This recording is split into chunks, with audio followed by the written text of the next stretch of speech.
จากความเดิมตอนแรกตอนนี้เรากลับมาอยู่กันที่สิงคโปร์เป็นที่เรียบร้อยและตอนนี้เนาะมันหลายเรื่องแหงตอนมาฮอดปุ๊บมันกับโมเมนต์จะสบายเลย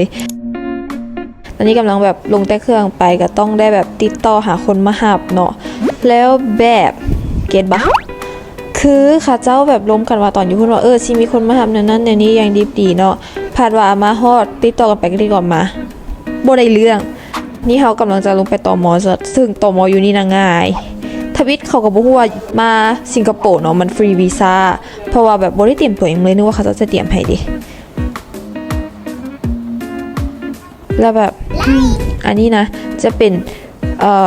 ไลน์ที่เฮาลมกันว่าแนวใดแล้วเพิ่นก็บอกสิเขาไปติดต่อก่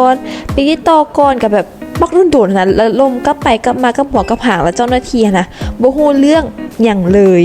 จึงเขาแบบต้องได้ติดต่อกับคนที่เป็นคนในกลุ่มแทนนะแล้วเขาเจ้าแบบดำเนินเรื่องให้ทุกอย่างขนาดบอลที่อยู่นะแล้วก็ยังบ่ฮู้ว่าอยู่ใส่กันแท้เพราะแบบเขาแบบเขาสิบ่ท่าแล้วถ้าแบบสิบ่มาหาเขาก็สิไปเองพอแบบเขาคิดว่ามันก็คงไปเองได้อยู่แล้วเพราะมันมีทางเลือกนะเขาจะบ่ยอมมาหานะเขาจะบ่รับผิดชอบอย่างเลยนะพวกเพิ่นสุดท้ายเขาก็ต้องได้แบบโบกรถมาแล้วคือจังได๋มาแล้วนะก็คือว่าไปเที่ยวเลยมันจะเป็นหม่องน้ำพุจะเป็นน้ำพุที่อยู่จีเวลช้อปปิ้งอย่างสักอย่างนะมันจะอยู่เกตนึงซึ่งเขาขึ้นรถอยู่นี่ไปซึ่งขึ้นฟรีเนาะและแบบเพิ่นฮู้บอกว่าเขามาแบบโนความฮู้สุดๆอินเทอร์เน็ตกับบ่มียันคิดว่าสิไปซื้ออยู่ไทยสรุปบ่ทันนะคือมาแบบตอนนี้บ่มีเน็ตตอนนี้กับบ่กล้าออกอย่างว่าบ่มีเน็ตนี่แหละก็เลยแบบวะเอาวะสู้วะก็เลยแบบโอเคไปตึกนี้เซิร์ชเน็ตในมันมีเน็ตสนามบินไทยนี่นะแล้ววันนี้กลับมาฮอดที่หนึ่งเนาะเกตหนึ่งนั่นแหละแล้วเขาก็เลยแบบมาซื้อเน็ตในเขาอย่างช็อปในนี้ก็นะซึ่งใครแต่ว่าเน็ตราคาโบเพลงหลายราคาใกล้ๆกับอยู่ไทยแต่ว่าได้ดีกว่าเขาแนะนำมาซื้ออยู่นี้ดีกว่าแล้ววันนี้เขาก็จะย่างออกจากสนามบินไปฮอเนี่ยทางหน้าเนี่ยทางหน้านี้เลยตัวที่เป็นมนๆนะก็จะย่างไปพุ่นแล้วก็หลังจากย่างไปพุ่นก็จะอาจจะแบบย่างกินข้าวไปถ่ายรูปเบิ่งเลาะนั่นนี่น้อยหนึ่งแล้วค่อยแบบเดินทางเข้าตัวเมืองแล้วเพราะจังไดก็ถึงทีมแล้วนะก็จะเอาให้มันสุดๆนะแล้วระหว่างนี้เขาก็ระหว่างตัวอยู่สนามบินเก่าเนาะเขาก็ได้ไปซื้อบัตรแล้วเรียบร้อยไปทีเรียบร้อยคือโอเคแล้วทีก็เขาก็มาฮอดแหละอันนี้ได้เห็นบอกตัวน้ำพุอยู่นั่นแหละน้ำพุที่แบบเขามาเบิ่งแล้วแบบห้างสวยมากค่ะแบบมันมายามเช้าน้ำก็จะแบบมีความแบบสว่างสดใสกระดุมกุกิงและกะย่างไปเรื่อยๆแล้วว่ายังหายังกินฮะแหละย่างเลาะก้อนแล้วค่อยไปหากินแล้วระหว่างนี้คือแบบเพิ่งสังเกตเลยว่าเห็ดขาตั้งกองเสียก็ไปถามเคาน์เตอร์ไปหายังบ่เห็นกันเลยแบบยามันเถอะยามันโบด้านเท่าไหร่100 บาท2 บาทยามันเถอะเสียเวลาการนี้นะจมหิวข้าวอยู่เพราะแบบยังไม่ได้กินอย่างมาแต่เช้านะแล้ววันนี้ก็เลยแบบลงไปหาร้านเจอร้านนี้กันเลยแบบเห็นโปรโมชั่นดีของกินน่ากินกันเลยแบบเอาร้านนี้แล้ววะหลังจากสั่งอาหารไปแล้วเนาะเขาก็ได้อาหารมาทำอิดเหมาะมันจะเป็นเขาจะเอาเค้กมาเสิร์ฟก่อนซึ่งเค้กก็โอเคก็พอกินก็ย่ำกินไปเรื่อยๆระหว่างทางแล้วก็ลองกินน้ำเบิงจะบูน้ำอย่างแต่แบบกำลังสิกินเขาจะมาพอดีกันเลยบ่ทันได้ลองกินน้ำเดี๋ยวค่อยเอาเรื่องน้ำแล้วกันนะว่าอาหารกันดีกว่าคือแบบหิวแหงมันบอกก็คาดหวังไว้เพราะมันเหมือนแกงกะหรี่ทั่วไปนะแต่ข้าวแปลกๆนิดนึงคือแกงกะหรี่โอเครสชาติแกงกะหรี่โอเคเลยแต่ว่าพอผสมกับข้าวปุ๊บมันว่าเป็นข้าวแบบที่เขากินอะรสชาติแปลกๆแบบตัวเราสิแบบมันต้องแซ่บแหละสรุปว่าไอ้เหี้ยรสชาติอะไรเนี่ยแบบแบบไม่อยากกินต่อเลยแต่แบบต้องฝืนโดนใจเงินไปแล้วก็หิวนะมันนะนี่ก็คือแบบหลังจากกินข้าวแล้วก็อย่างมันแล้วระวังแถวบูธอาหารมันมีใกล้ๆนี่เลยแบบใกล้ชิดสุดตอนนั้นก็เลยแบบ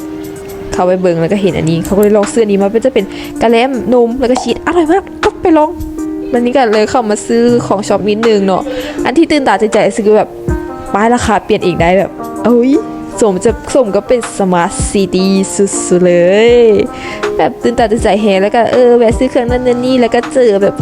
เจอบางพันนึงเลยคืออยู่ได้ซื้อดีบอกว่าแต่บุกินกาแฟอ่ะหลังจากนั้นจากหล่อแล้วเล่นๆกาไปแวะเบิงในสะดุดตากับพาเนี่ยเครื่องแบบตรงไทยที่สุดอยากได้แต่น่าจะเพลงต้องประหยัดเงินเพราะว่ากว่าจะมาฮอนนี่ก็เสียเงินไปหลายแล้วไม่อยากเสียเงินไปหลายกว่านั้นก็เลยบ่ได้ซื้อเนาะเพราะว่าเครื่องมันต้องแพงมากแน่ๆเลยแล้วเขาก็ขึ้นมาที่มุมนี้ที่แบบเขาไปเสิร์ชอ่านมาแล้วเขาจะบอกว่ามาชั้น4ชั้น5บอกมันจะได้ ถ่ายรูปมุมงามมุมที่แบบคนโบหลายเขาก็เลยตามมาแล้วแบบหากว่าอะไรแบบชั้นนี้มันจะเป็นแบบฟิลดอกต้นไม้อย่างนี้มีเข้าวงกลมแต่อยากเข้าแต่แบบมันต้องแพงแหละก็เลยบ่เข้าละกันและนี่ก็จะเป็นมุมที่เอาว่าเนาะที่แบบอุ้ยโค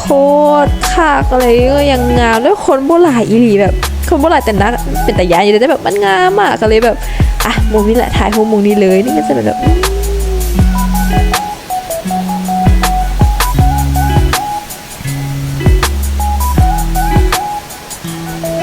แล้วทุกคนคิดว่าแล้วไหนคิดว่ามุมนี้มันโอเคว่าสำหรับเขารู้สึกว่าโอเคได้มันงามมันเห็นชัดดีแต่แบบสุดหลายเขาเห็นเขาถ่ายผู้ก่อจะผู้ถ่ายมุมนี้แต่ก็อย่ามันแล้วหลังจากจัดการกินข้าวเลาะอย่างนี้ก็ถึงเวลาที่เราต้องเดินทางไปที่พักเนาะซึ่งที่พักเขาก็จะเดินทางไปทางสนามบินรถไฟใต้ดินซึ่งเขาไม่เคยขึ้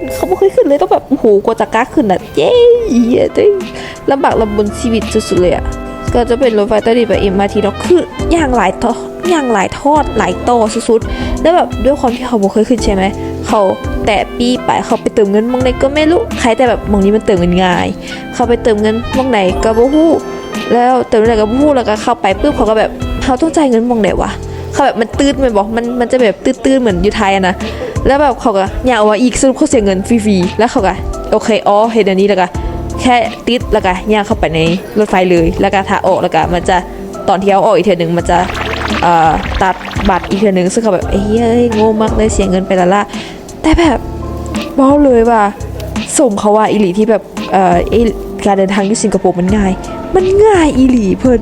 แบบคนบ่มีความรู้คนบ่เสิร์ชใหญ่เขาแบบเข้าเสิร์ชแป๊บเดียวเป็นเลยมันสะดวกสบายอีหลีแล้วเฮ็ดบัตรก็ง่ายเติมบัตรก็ง่ายสายรถไฟก็เข้าใจง่ายแล้วแบบสิงคโปร์มันน้อยเนาะมันเดินทางบ่ด่วนนะเหมือนแบบเดินทางต่อไปนิดนึงก็ฮอดแล้วเพิ่นเขาอะมีเซลที่บอกคือที่จริงบที่เขาอยู่นะมันอยู่ต่อหน้าสถานีบริสอย่างสักอย่างเลยแต่เขาไปลงผิดแล้วต้องยางแบบประมาณ5 นาที10 นาทีแล้วเพื่อนเบิ่งสภาพเขาแบกกระเป๋ามาแบบโอ้โหพลุงพลังสุดๆเมื่อยมากเมื่อยชิบหายเมื่อยปัดซบแล้วถนนมันก็ยาวโอเคกว่าเราแหละแต่แบบมันก็ยังมีคลุกคลักแล้วกระเป๋าเขาแบบล้อบดีกระเป๋าเขาเพมาจากกี่ที่แล้วนะ